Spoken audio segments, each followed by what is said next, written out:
terpercaya.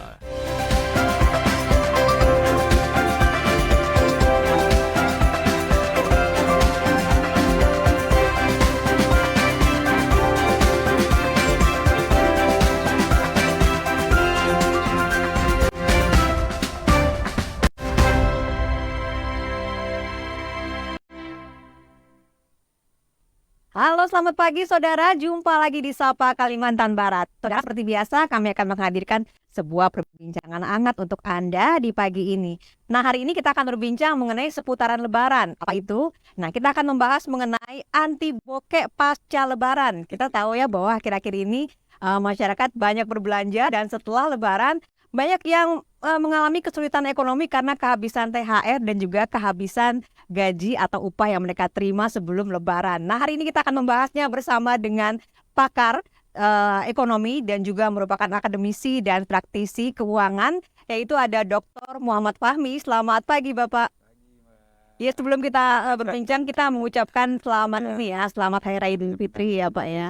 Maaf lahir batin. Ya, mohon maaf lahir dan batin. Baik, kita berbincang mengenai pasca Lebaran. Kita sudah mengalami tahapan di melewati Hari Raya Lebaran dan kita akan membahas mengenai anti bokek setelah Lebaran. Nah, sebelum kita membahas mengenai hal ini, Pak Fahmi, ini kita membincang dulu sebenarnya masalah terbesar dari masyarakat Indonesia dan juga Pontianak nih kebanyakan. Setelah Lebaran itu apa sih? Dalam hal ekonomi pastinya. Ya, jadi memang di mana-mana di seluruh Indonesia, wabil khusus Kalimantan Barat, ini satu hal yang lumrah. Pasca Lebaran ini semua istilahnya mengalami ya. Namanya yang tadinya bahagia sampai Lebaran bahagia, beberapa lama kemudian mulai pusing. Kembali ke kenyataan ya. Nah ini yang perlu kita siapi, apalagi istilahnya di masa-masa ketika kita masih mempunyai sumber-sumber untuk kita gunakan itu seperti itu. Jadi setelah kita Lebaran banyak mungkin bisa dikatakan perlakuan ekonomi dari masyarakat.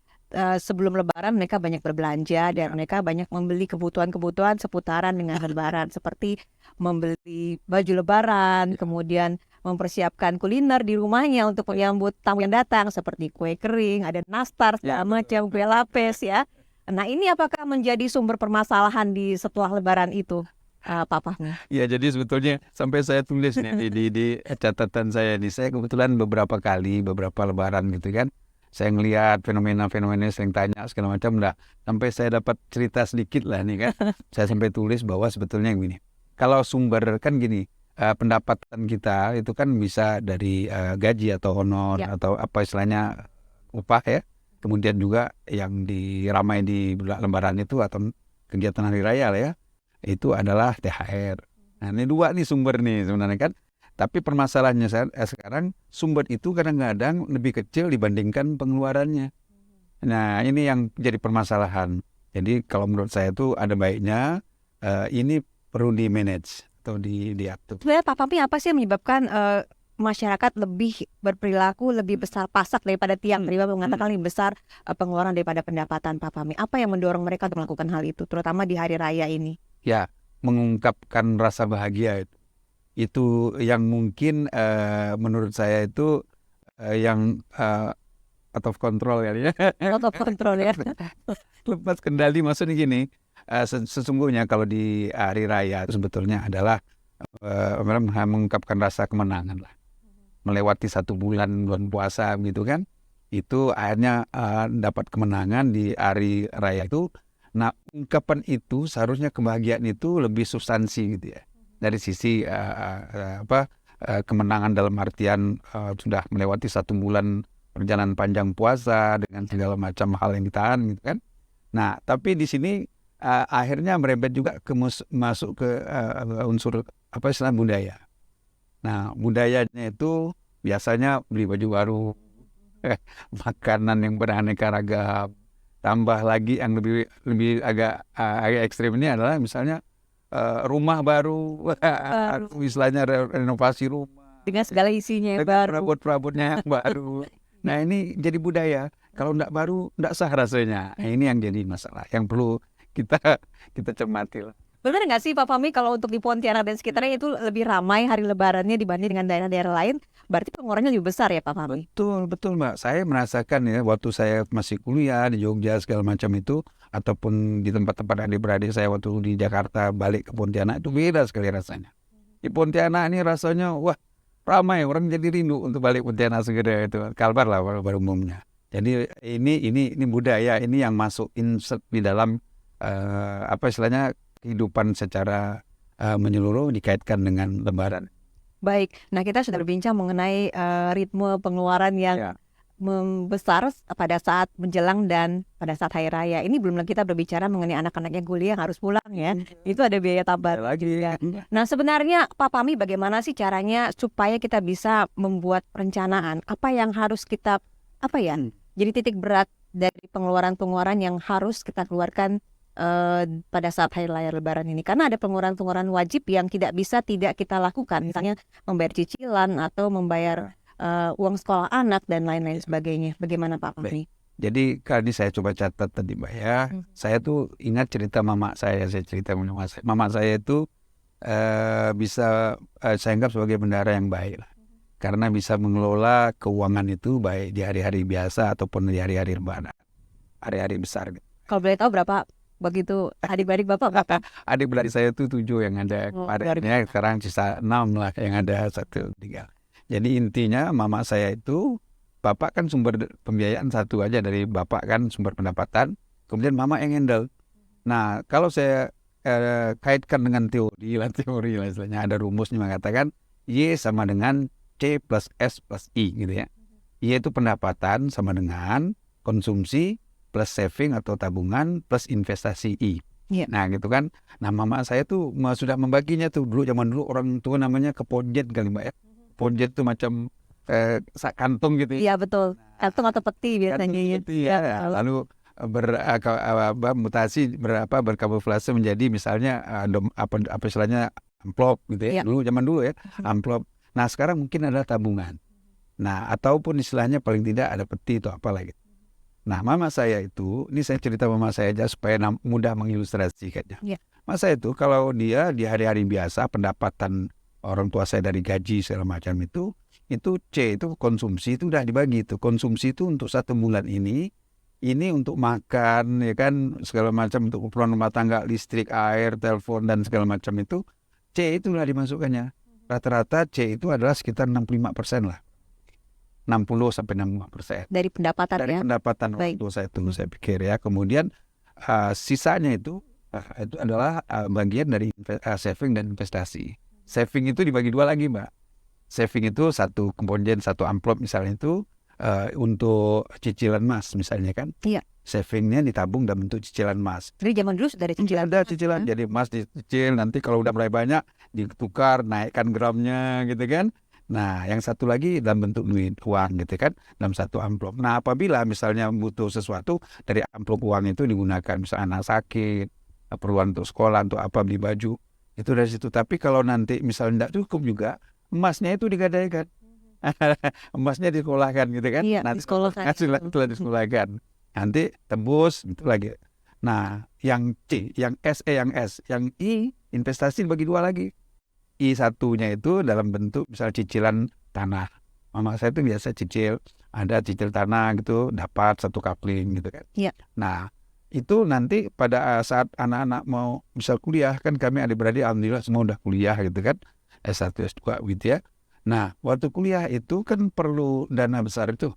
Nah kalau nggak ada alokasi dari pendapatan dari investasi saving, ya udah tanahnya dijual gitu, dilepas. Nah nanti lah untuk masuk kuliah. Iya. Nah karena adik-beradik kan tidak semuanya negeri kan, ada juga swasta. Apalagi sekarang negeri pun istilahnya tidak semudah orang Sulit masuk di situ ya Pak ya. Iya. ada perlu dana juga mungkin ya. Nah lalu sisi lain yang satu tadi untuk investasi tanah, satu lagi emak saya itu dagang juga. Kalau dia pergi ke Jakarta, Blok M atau kemana itu dia beli pakaian, baju tidur lah apa tuh, nanti di arisan dijual Iya. berapa kali bayar gitu kan. Baik. Nah itu contoh. Baik. Jadi Mama Pak Fahmi ini istilahnya dia mempunyai dua pendapatan, pendapatan dari Bapak waktu itu dan kemudian ada tambahan dari Mama. Baik, usai jeda kita akan membahas lagi mengenai hal ini ya Pak Fahmi dan saudara, jangan kemana-mana, tetaplah bersama kami di Sapa Kalimantan Barat.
Saudara, Anda kembali bersama kami di Sapa Kalimantan Barat dan masih berbincang mengenai anti bokek pasca Lebaran. Masih bersama dengan pakar ekonomi dan juga praktisi, juga akademisi, yaitu Dr. Muhammad Fahmi.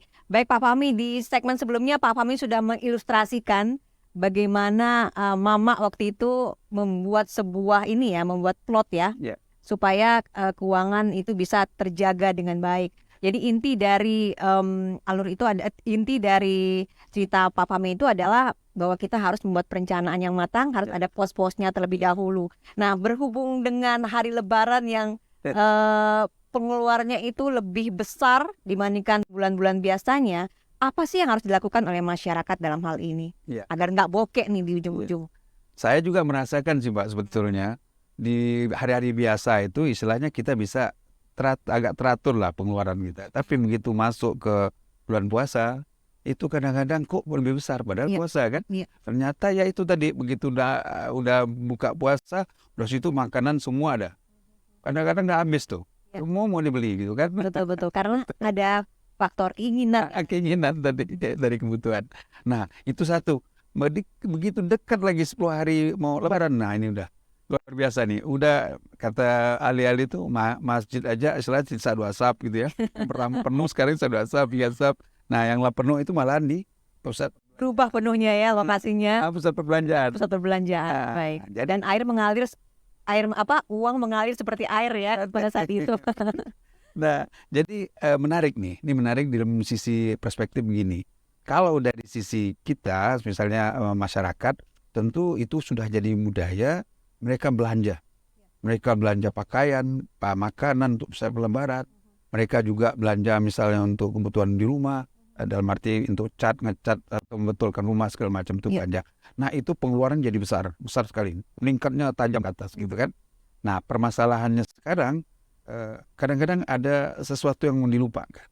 Apalagi sekarang nih, misalnya sekarang nih kan, ini Juni besok nih kan, Juni besok ini kan masuk sekolah nih. Iya. Anak masuk sekolah, mahasiswa penerimaan mahasiswa baru, ini memerlukan biaya Bayar semesteran juga anak-anak semesteran juga segala macam besar.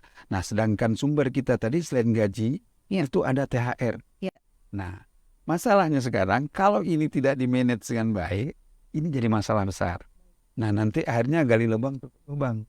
Nah, cari ke yang tidak masuk akal lah, bukan bank atau lembaga keuangan bank yang resmi itu ya, Akhirnya terbelit hutang ya. milik utang. Nah, itu yang masalah. Baik. Nah, ini kan ada namanya tunjangan hari raya, Ya. THR.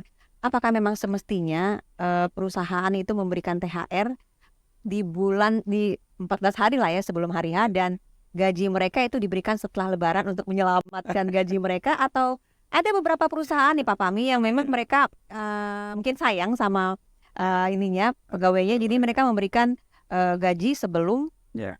hari raya, tapi itu malah menjadi sumber bencana untuk mereka yang Lebaran, karena akhirnya itu tergerus habis dan akhirnya keperluan untuk bulan ke depan mereka nggak ada lagi. Nah, ini gimana sebenarnya yang harus dilakukan oleh masyarakat? Iya, betul. Memang nih, maka saya kira fenomena begini. Antara manusia ini kan ada kebutuhan dan keinginan ya, Mbak. Jadi kalau sekarang ini, apalagi di dekat-dekat Lebaran ini kan, wah udah mulai nih promosi dari produsen ataupun marketing ini Ya. kan luar biasa nih. Yang tadi orang butuh, misalnya katakan dia bawa duit 1 juta untuk belian rumah tangga, menghadap Lebaran, beli minyak goreng segala macam-macam.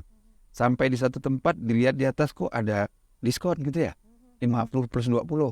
Baju misalkan, Iya. berubah tuh orientasinya tuh. Dari membeli kebutuhan pokok, tadi kebutuhan, naik ke atas gitu kan. Cari keinginan, baju ini murah, harga 400, 50% 200 ribu, 20%-nya lagi, Iya. istilah dari 400 itu kan istilahnya dapat 140 atau 180 ribu gitu kan. Ini kan murah, dari 400 kok jadi 180. Iya. Beli 2, udah hilang tuh 1 juta tadi, hilang 200 lebihnya. Nah, ini jadi masalah. Jadi saya pikir memang artinya perusahaan memang ada kebijakan, keinginan untuk membantu karyawan atau instansi membantu karyawan. Akan tetapi kita tadi lihat bahwa di antara Lebaran misalnya itu dengan dunia pendidikan yang sebentar lagi masuk semester baru, ya kan, ini sangat tipis nih. Nah, kalau seandainya ini dihabiskan, digaji dikasih juga misalnya kan, pada saat THR dikasih juga, digaji dimajukan gitu ya, ini juga mungkin jadi pertimbangan. Baik Pak, jadi ini sebenarnya sumber pendapatan yang harus dikeluarkan oleh masyarakat itu yang sehat, idealnya itu hanya dari THR saja. Jadi begitu ya Pak ya, untuk hari raya. Jadi kalau bisa gaji jangan digunakan. Ya. Nah, bagaimana tipsnya kalau misalnya THR yang diberikan oleh perusahaan itu tidak mencukupi? Misalnya ya, ini kan mencukupi atau tidak kan, ini kan persepsi ya, opini masyarakat masing-masing. Apakah masyarakat perlu melakukan tabungan beberapa bulan sebelum hari raya? Atau karena mereka ingin sebentar di merehab rumah, membeli sofa baru dan lain sebagainya, atau cukup dari THR saja sumbernya, Ya. atau bagaimana? Ya, ini Mbak ya, saya sampai buat nih. Saya bilang gini, kalau untuk pendapatan ya, ini bukan THR ya, pendapatan tadi kan sama lah dengan mak saya itu Y plus C plus I ya. Nah, 60% katalah untuk kebutuhan, untuk belanja masa harian, belanja bulanan, listrik, air pump dan segala macam itu, termasuk keperluan anak. Nah, 60% itu. Ya. Nah, 10%-nya lagi untuk tabungan. Nah, tabungan tuh yang wajib, misalnya tabungan wajib, tabungan pendidikan, bisa dalam bentuk asuransi segala macam, Ya. pendidikan kan, preminya. Kemudian ada dana darurat kaitan berobat dan segala macam. Boleh lah, seperti mama saya tadi dengan emas segala macam kan. Nah, kemudian ada 30%-nya untuk ini Pak, untuk investasi dan sekalian untuk cicilan segala macam itu. Kartu kredit, utang segala macam itu udah disiapkan jauh-jauh hari. Jadi tidak mengganggu THR. Iya. Seharusnya cicilan tuh, karena cicilan tuh diambil dari gaji kan, sebenarnya kita udah teratur kan, memang cicilan tuh kan rutin. Sedangkan istilahnya gaji juga rutin. Gaji rutin. Harus dikembangkan gitu. Tapi kalau THR kan tunjangan hari raya. Iya. Untuk menikmati hari raya kan gitu. Jadi otomatis harinya dibagi lagi nih. Dibagi, kalau boleh saya mencoba deliver gitu ya, bahwa kalau THR ini alokasinya 35% katakanlah untuk Lebaran, Idul Fitri itu untuk baju Lebaran, makanan, untuk THR angpau lah istilah kita tuh ya. Itu kan untuk anak-anak ponakan semacamnya, itulah 30%-nya. 5% lagi jangan lupa untuk zakat, infak, sedekah. Iya. Nah, itu kan penting karena memang alokasinya harus ke sana juga. Betul. Kemudian 10% untuk bayar cicilan juga. Oh, jadi bayar cicilan itu sudah dimasukkan ke PHK boleh juga ya? cicilan, boleh termasukkan juga sebagian. Iya. Karena siapa tahu kita untuk Lebaran ini sudah beli perabot misalnya kan, udah kita siapkan juga kan. Nah, 10% lagi untuk persiapan Lebaran haji, tabungan kurban, ya kan? Kita kan mau berkorban misalnya kambing atau apa gitu kan. Iya. Nah, 10%-nya bolehlah dialokasikan lagi. Nah, sisanya 20% untuk investasi, misalnya beli emas dan segala macam juga. Tidak apa-apa, jadi THR itu kan utuh sebetulnya kan, bukan gaji yang dipotong. Nah, jadi kalau kita, ini kalau teorinya, tapi prakteknya kan tidak mudah. Idealnya seperti itu ya Pak ya. Nah, 10% untuk dana darurat, seperti untuk SPP, berobat dan segala macam. Nah, 10% lagi untuk keinginan Anda, untuk alokasi keinginan itu ada. Berarti alokasi untuk keinginan, termasuk tadi itu beli baju baru segala macam, itu 10% 10%. dari THR yang kita terima. Itu Tapi idealnya kalau seperti itu kita Pak ya. alokasikan semua, 35% untuk persiapan Lebaran, tambah 10% keinginan, 4% itu pakailah untuk Lebaran gitu. Nah, kalau gitu, saya sih mikirnya gitu. Jadi itulah ya, apa ya, inti dari anti bokeh, supaya gaji yang diterima di bulan berikutnya itu kita tidak ini ya, Ya. tidak terganggu ya Pak. Kan. Baik Pak Fahmi, kita jeda dulu dan saudara jangan kemana-mana, tetaplah bersama kami di Sapa Kalimantan Barat. Usai jeda kami akan hadir kembali.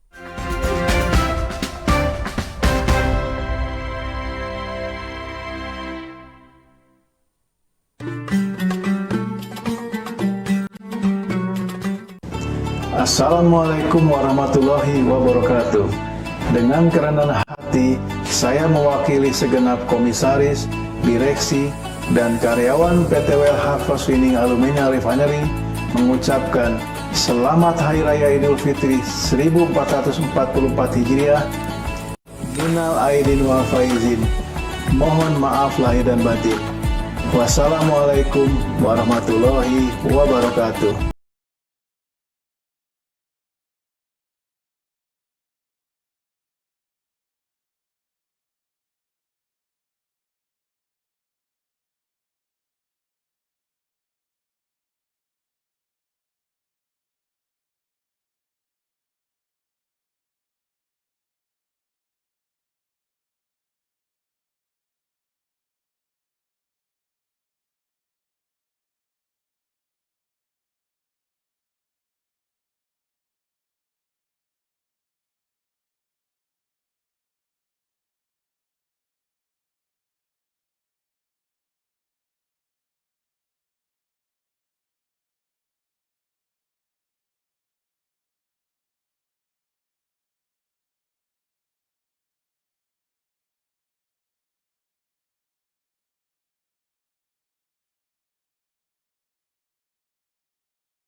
Saudara, terima kasih Anda masih bersama kami di Sapa Kalimantan Barat. Anda masih bersama dengan Dr. Muhammad Fahmi. Kita masih membahas mengenai anti bokeh pasca Lebaran.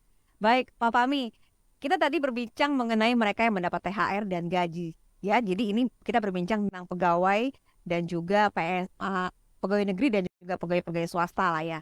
Nah, bisa nggak sih seperti ini Pak? Mereka yang bekerja mendapatkan gaji setiap bulan dan mendapatkan THR setiap tahun, dibandingkan mereka yang bekerja tapi mereka pedagang lah ya, mereka mendapatkan keuntungan dari hasil mereka berdagang atau pengusaha dan lain sebagainya, itu mereka lebih pandai mengelola keuangan mereka pada saat Lebaran dibandingkan mereka yang mendapat gaji setiap bulan. Ya. Itu benar nggak sih Pak Fahmi?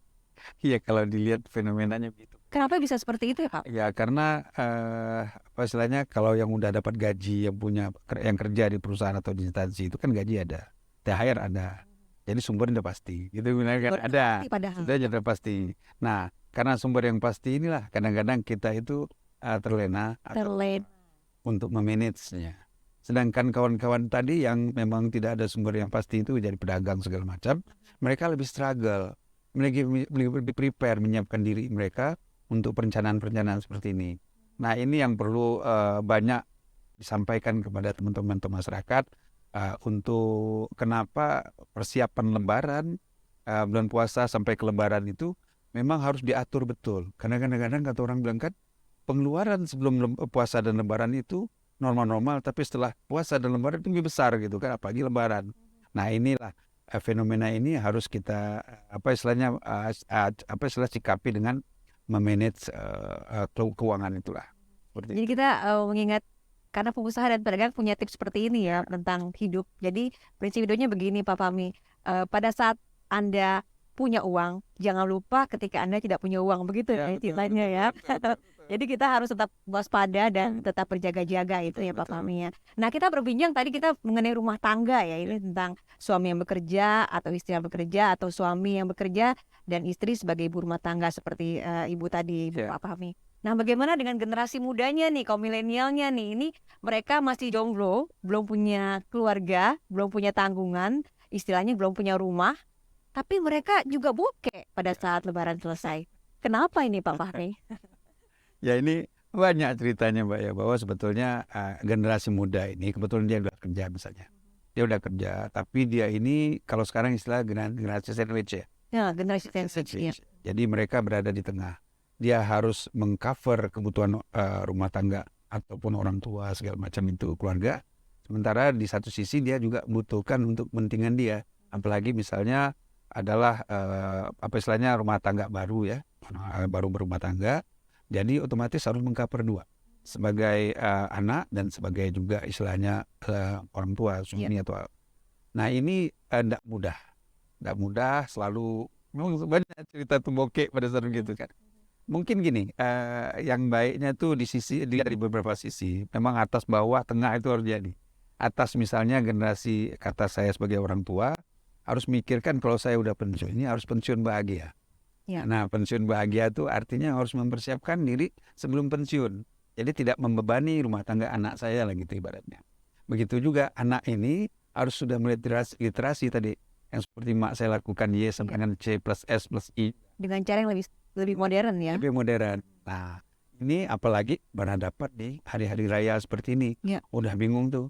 Ya, kalau enggak disiapkan bagian khusus untuk orang tua, bagian khusus untuk dia, rumah tangga dia, segala macamnya, ini juga bokeh. Berarti begini ya Pak Fahmi ya. Jadi orang tua dalam hal ini yang mungkin punya anak yang sudah bekerja tapi belum berumah tangga atau masih awal-awal memulai rumah tangga itu harus lebih mengerti mengenai kondisi anaknya. Jadi kemungkinan ke depannya mereka harus mempunyai uang untuk berjaga-jaga dan tabungan.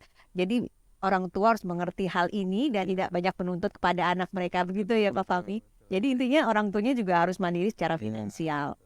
Baik Pak Fahmi, kita berbincang mengenai generasi milenial saat ini. Mereka mungkin tidak mempunyai pemikiran yang sama dengan orang tua kita seperti Mak tadi ya. Berinvestasi tanah atau emas. Dan mereka lebih suka melakukan hal-hal yang berbeda. Misalnya mengikuti asuransi, asuransi membayar premi setiap bulan. Atau juga mereka ikut pergerakan saham, ikut saham. Nah ini seperti ini bagaimana? Apakah juga sehat dalam hal keuangan bagi mereka? Ya Mbak, sebenarnya memang diharapkan gitu Mbak ya. Artinya manajemen keuangan itu walaupun rumusnya sama tadi, mungkin S-nya C tadi konsumsi, tapi konsumsi ya memang anak milenial. Gimana lagi makanannya pun macam-macam semacam. Nah, itu kita tidak bisa lah. Savingnya itu tadi bisa di perbankan, ya, bisa dalam bentuk saving yang sifat jangka pendek, ya kan, bisa tahu deposito, tabungan, ataupun bisa dalam bentuk emas apa segala macam tadi itu. Asal bisa juga dengan istilahnya reksadana atau obligasi gitu yang pendek-pendek, dengan saham yang obligasi yang pendek.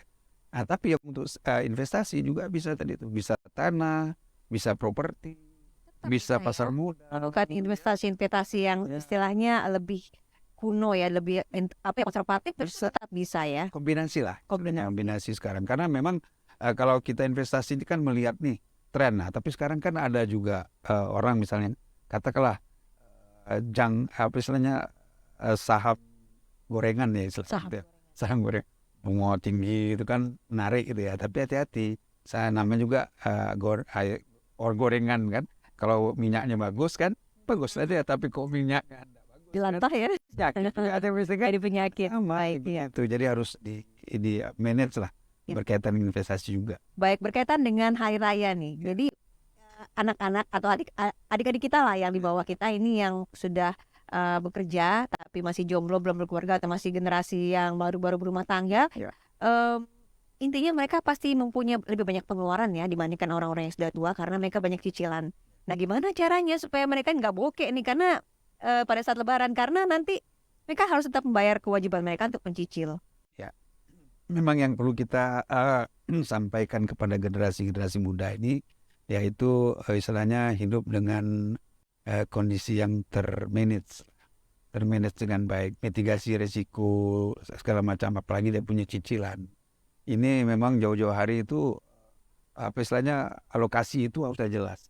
Karena ngeri juga nih, saya udah bilang anak saya juga kalau dia pinjam di bank semacam, kan saya ingatkan, hati-hati bang, saya bilang itu cicilan tuh udah final tuh, nggak boleh kau ganggu gugat. Iya. Karena apa, begitu dia mengganggu itu di perbankan atau kolektibilitas bank itu menurun karena dia lambat nyicil bunga atau apa, itu juga berdampak kepada portofolio dia. Iya. Nanti ke depan nama baiknya juga segala macam untuk berbisnis segala macam. Nah ini perlulah literasi kepada orang-orang muda ini masalah itu. Agar lebih dapat manage keuangan mereka dan tidak lebih konsumtif ya, karena pengeluaran mereka juga cukup besar. Mereka lebih suka healing, jalan-jalan. Iya, kalau saya lihat Pergi ke kafe ya. saya lihat ini masa lebaran nih. Mereka anak muda ini udah mempersiapkan diri untuk liburan di mana, di luar kota, di luar negeri bahkan macam kan. Nah ini juga perlu diperhitungkan, harus ada alokasi dana untuk ini, untuk berliburan nih kan. Baik. Pasca lebaran. Kalau bisa setahun sebelumnya ya. Iya, ada Rencana seperti itu ya, jangan mendadak ya Pak Fahmi. Baik Pak Fahmi, ini terakhir ada yang ingin disampaikan kepada masyarakat khususnya untuk generasi muda nih, karena banyak yang masih ngeyel nggak mau memanage keuangan mereka. Silakan Pak Fahmi. Baik, untuk masyarakat wabil khusus istilahnya di hari raya Lebaran dan puasa dan Lebaran lah khususnya ya, itu saya berharap kita sama-sama menjaga istilah cash flow kita lah dalam kehidupan kita. Karena tadi saya katakan ada gaji, ada non gaji, THR misalnya kan, gaji, THR bagi yang kerja. Nah ini tentu harus di-manage lah dengan baik. Komposisi alokasinya harus jelas gitu kan jauh-jauh hari. Kedua, bagi pekerja ataupun pedagang dan segala macam, saya yakin istilahnya ini juga bagian yang bisa dialokasikan dari pendapatan bisnisnya itu untuk modal usahanya lagi, gitu. Ya. Nah bagi yang anak-anak muda, milenial segala macam, yang jomblo segala macam ini, itu tetap keinginan dan kebutuhan tuh harus diimbangi ya. Jangan terlalu banyak keinginan gitu kan, banyak bebannya gitu kan. Jadi kebutuhan diutamakan dulu. Nah keinginan tuh pasti ada alokasinya gitu lah kira-kira. Baik Pak Fahmi, jadi intinya hidup tetap sederhana dan tetap sesuai dengan kebutuhan, bukan keinginan. Baik, terima kasih Pak Fahmi sudah hadir bersama kami di sini, dan saudara, demikian Sapa Kalimantan Barat kita pada pagi hari ini.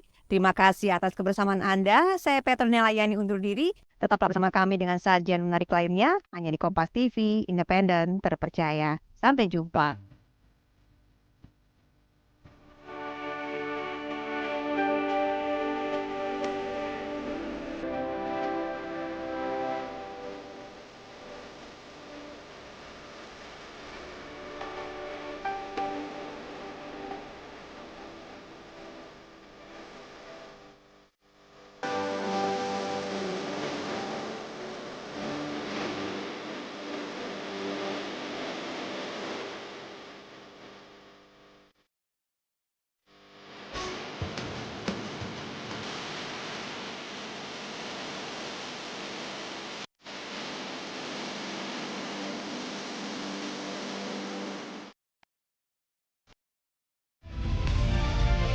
Kompas TV, independen, terpercaya. Perjalanan ikuti Mudik Asyik 2023, 14 sampai 29 April di program-program berikut. Mudik Asyik 2023, Kompas TV.